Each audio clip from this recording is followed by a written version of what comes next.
Hello ladies and gentlemen, I am your host Destructicon, and for today's video I'm decided to try something different. Now, given the lack of notable releases the past week, for this week I'm actually going to be doing an impressions video covering a early access game, Foundations, that's recently become available through Steam's early access program, developed by and also published by Polymorph Games. Now, Foundation, I will not be judging it too harshly because it's still in early access, so a lot of aspects of the game are still subject to change. I'll actually be judging it more on, I guess, what it's currently done, and I guess the vision that the creators have for the game, and be providing some feedback on that. So, with that said, I'll just get right into it. I'll be starting a very quick game. Fluvial.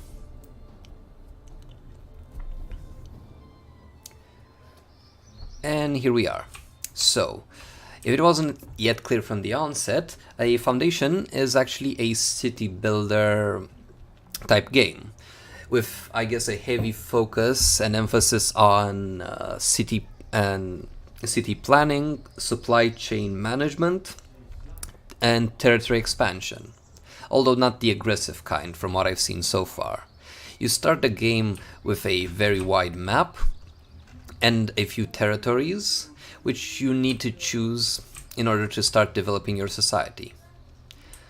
Now, the best place I've found in some of my playthroughs to plop down your territory is somewhere that has a lot of resources that you need initially, such as stone, wood, and berries, aka food. So this will actually be the ideal place.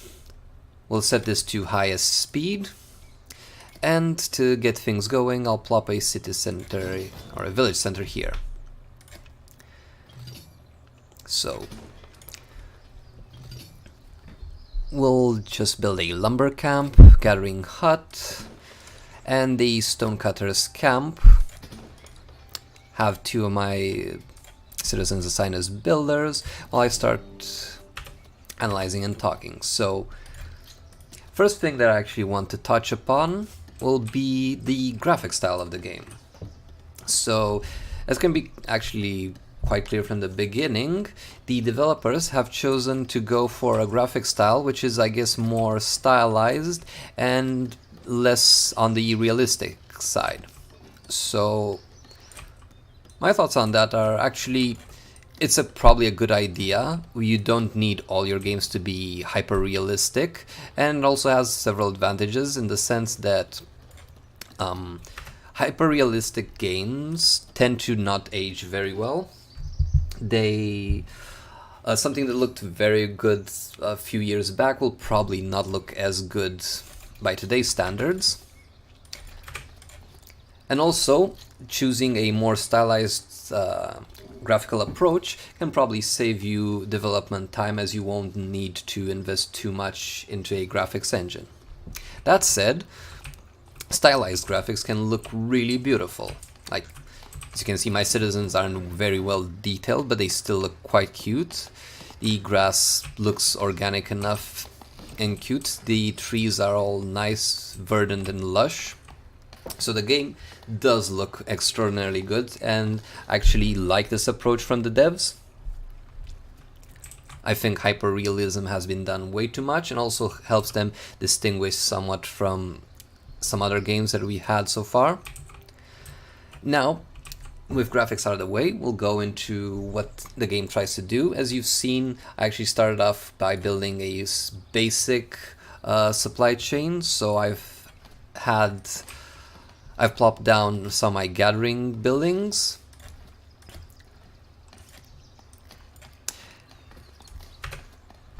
As I had a gathering hut to start gathering berries, stonecutter's camp obviously for the stone, and lumber mill. One thing that this game does differently from other games is that you will need to, once you've plopped down your buildings, for some of them to function, you will also need to paint certain territories on the map to emphasize what actions your citizens will take on them. For example, here I've had to mark some of these territories as extraction so that my citizens can also gather from these. So as you can see, just from that aspect, the game will focus a bit more on, I guess, micromanagement, as you'll have to not only set up the buildings, but also tell your workers where they can harvest, assign certain citizens to be certain workers. I actually found that this is actually more important early on than later on when you have a bustling city. And also I actually will be showing you a more developed city of mine from one of my saves. The game doesn't have I guess a story yet or a campaign. It does have a system of quests, which from what I've seen act more as a mini tutorial, like sort of a guideline of what you should be doing. So first quest would be raise your villager's status to commoner. This will reward me with 2 free territories, and the other one would be build a market, and this rewards me with gold. So right off the bat, I don't actually have, let's say I'm new, I don't have an idea how to get to commoner, but this does help, like building a market, so I actually be setting that up as well. As you can also, I'll talk a bit about the buildings. So buildings so far are, from what I've seen, they're separated into general and monuments. The distinction from what I've seen is that general buildings, you just select them, you have a basic model, you plop it down, citizens will build it. Monument buildings, however, are much more customizable, and this I think is one of the best things that the game does. So if I click here on monument and I select market, I actually have a much more detailed menu where I can select different building parts. For example, different kinds of stalls, food stalls, goods stalls, luxury, select maybe a tent to cover those, signs to indicate which stall is which, barrels, benches, fences, etc. So basically it allows you to also customize your market. Now for just this example, I'm going to be plopping down a simple stall, and actually when you click construction, that's when actually will be constructed. So until then, you're still in the planning stage and you can tweak around with your creation. It's only after you click start construction that things start physically happening. So now I actually have a basic kind of supply chain built here. I'll actually have this worker go from a builder to a market tender. And I'm going to click on this market and have it sell berries. And as I can see now, my quest has been completed. And I actually got a new quest to set up a trade route. So I actually click the trade routes button, and from what I can see here, I have unlocked trade route 4, and I can see what each trade route provides me with. Now I can see from this that to unlock the trade route I need another kind of resources, in this case planks.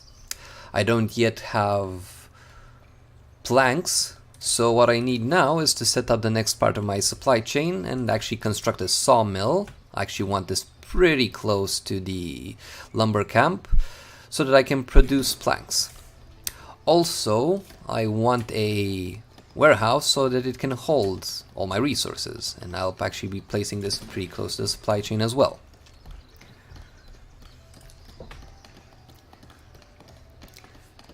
So, from what we can see, Foundation is the one of the classic, I guess, settler or even Anno-esque city builders, where you actually have to manage and plan your supply chain, and also has a bit more elements of micro involved in it, because you also, well, maybe not complete micromanagement, but more involvement from you, the builder, the creator, to assign also your citizens to do various tasks, more involvement in actually distributing territory.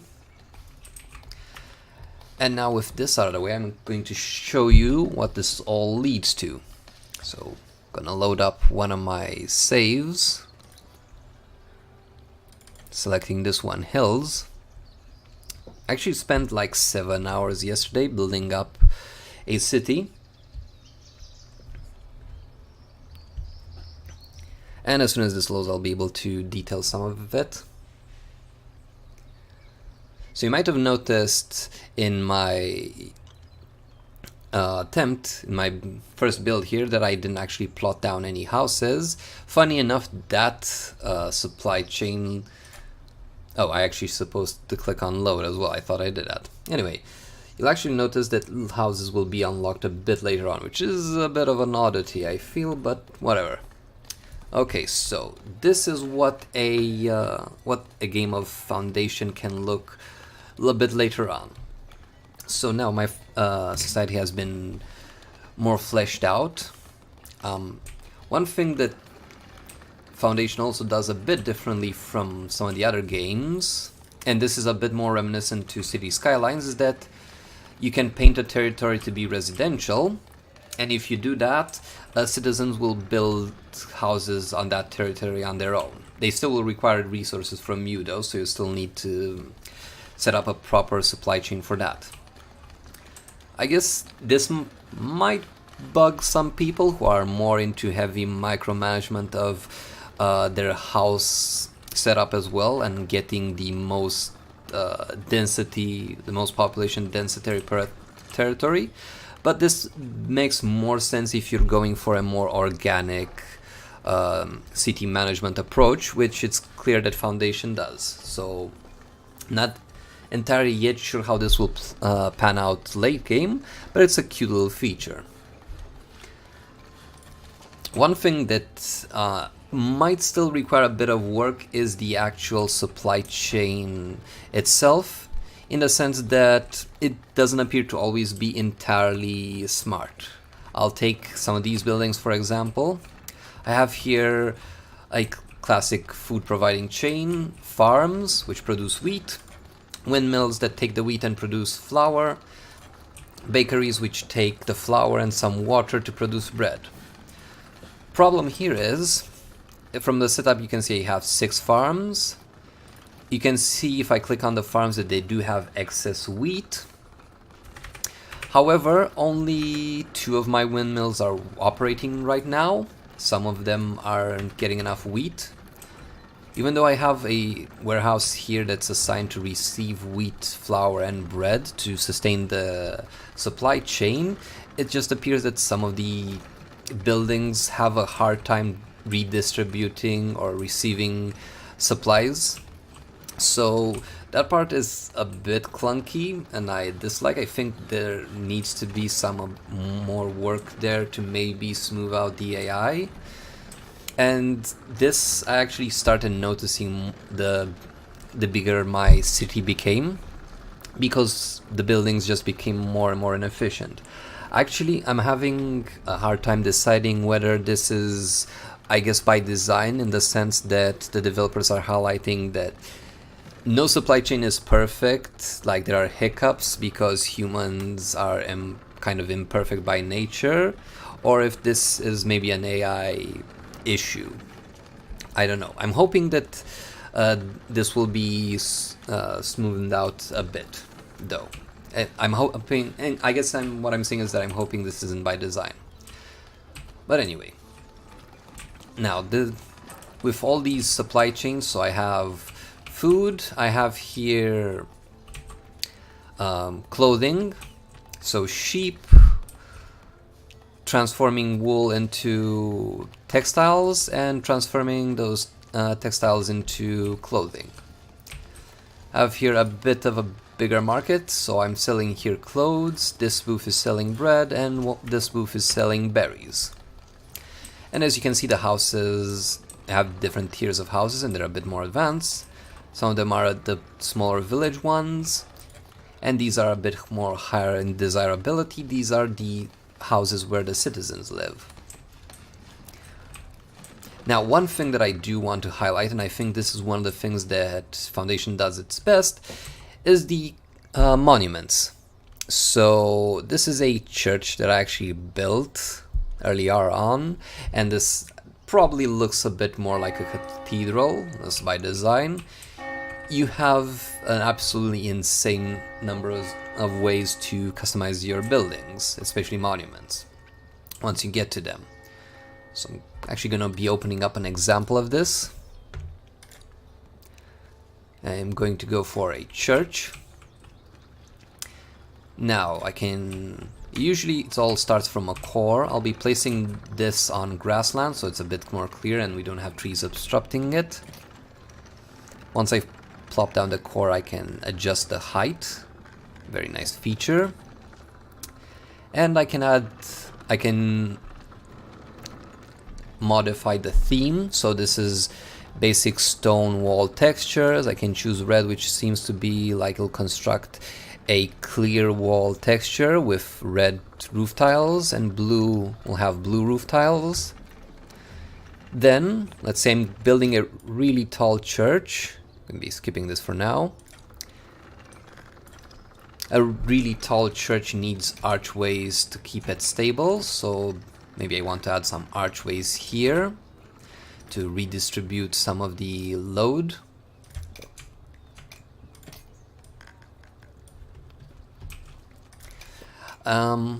Maybe I also want a few towers. You have a choice between the big towers, small and even round towers. Let's say I want to make this as stylized a church as possible, so to contrast the blocky square core, I'll be adding some round towers, which you can rotate in any fashion. So I'm adding it here so it looks like it's part of the structure, just close to the roof so that the roofs combine. Also need a door so the citizens can enter. Maybe you want some stained glass to embellish it, and you added it here. Let me snap. Yeah, that's one of the things that I guess needs working on. Like sometimes you'll mouse over a feature and it doesn't always snap to add it completely. And let's say want some more extensions. So again, contrasting the blocky core with a more organic and round extension. Click on this to raise it in height. Maybe this is a bit too tall, so can shrink it back down. This again probably something I need to work on. Like sometimes you can accidentally click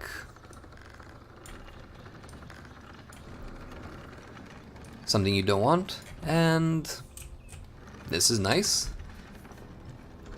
And now I could click construction. I see here the total resource costs, or I can just completely delete this and start from scratch. So far this looks to be like one of the main features of the game. Definitely the main selling point for me. I love creating my own cities, but I also am heavily into customization in almost any form. I feel like customization is a form of expression in almost all games. In MMOs I love customizing my avatar. Racing games I like tuning my cars, etc. And in this game I'll definitely enjoy building my own and designing my own structures. As you can see here, a lot of effort was placed into this.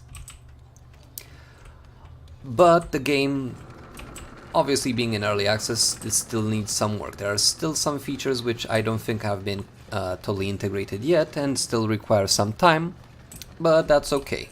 So one of the things that, well, at least where I stopped, would be here with clergy.